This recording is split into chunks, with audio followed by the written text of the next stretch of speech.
Hi, today we're going to be discussing the California state drought. We're also going to be discussing the effects that it has on our vegetation, our wildlife, our home life, and hopefully we're going to come up with ways that are going to help us stop wasting water, finances, and unnecessary loss of life.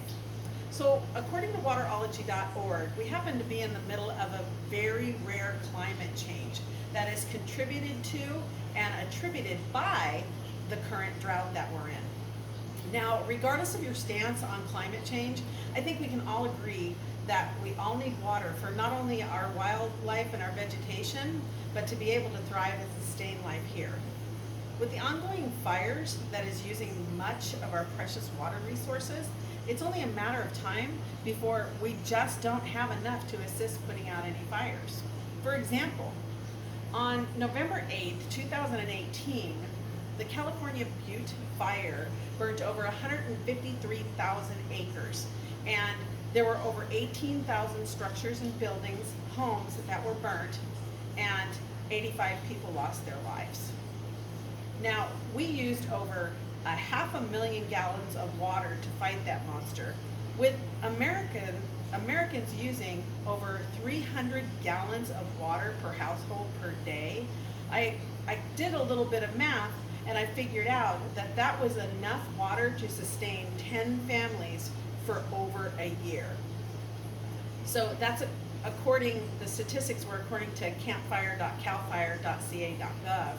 And today, with the Dixie Fire and with the Fly Fire combining horrific resources, they have doubled the size of the campfire, and it's not even halfway contained. So with more fires that are burning, we're having a lack of water. And with a lack of water, it's not able to sustain our vegetation, so we're having a lack of vegetation. With a lack of vegetation, we have a lack of wildlife. With a lack of wildlife, we have poor air quality and our poor water quality. When the fires such as the Fly Fire, the Camp Fire, and the Dixie Fire occur, the food supplies diminish, and they diminish our water supply greatly.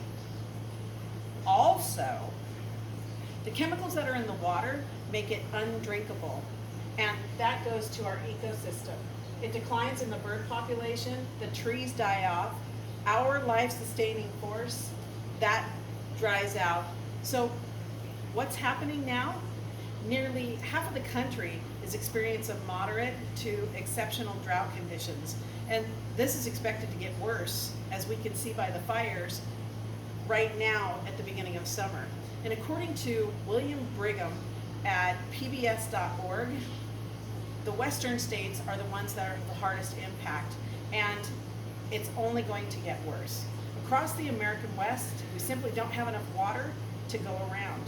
So after reading dochouse.govs, I learned that the headlines that says that our governor, the state of California, has put in a new bill. This bill states that each person will be allowed to use only 55 gallons of water per day, and will be penalized anything after that. So how can we help save our precious resources, our money, and help against further loss of life?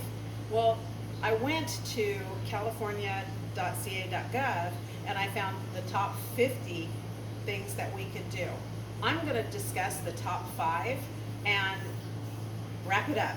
So number 1, it's turning off your water. When you go to brush your teeth, you use between 4 and 4.5 gallons of water a day. If you brush your teeth 2 times a day, like you should, that's 63 gallons of water that you're going through just to brush your teeth. So when you save that water by turning it off, you're going to save 3,276 gallons of water a year. And if you're a family of 4, that's over 13,000 gallons of water that you help save. So number 2, when you go to make a meal or to do the dishes and you're waiting for your water to warm up, catch the water in a pot. what happens when you do this is you're saving the water to feed your plants, to water your dogs. Also, you can cook later on with it. And again, that's over 13,000 gallons of water saved just by doing that. Number 3, which I think is one of the coolest ones, is when you use that saved water and you make pasta, wait for the water to cool down. And after the water is cooled down, what you're going to do is you're going to feed it to your plants. Pasta water contains starch, which have a lot of minerals and a lot of vitamins, and it really helps plants grow. Taking us to number 4. When you have updated faucets and they're energy saving, not only do they help save water, but my husband and I happened to be in the middle of selling our house. When we went through the paperwork with the realtor, they asked if we had energy saving faucets and shower heads. They can be purchased at the local store. Fortunately for us, we had them. So not only does it look attractive to the buyer, but we actually got a higher equity or higher appraisal on our house. So lastly, number 5. Now, I know it feels more virtuous to wash dishes by hand because we're saving water. Actually, you're not. You happen to be using 27 gallons of water by you doing the dishes by hand versus 3 gallons of water by doing it in an energy-saving dishwasher. Now, we all can't afford energy-saving dishwashers, and we all can't afford to even have dishwashers. So scraping the food off without the water, also washing the water in a tub, then putting it to the side and rinsing them all together, you can save 4.5 gallons of water per minute. So I hope that you liked all of these saving ideas.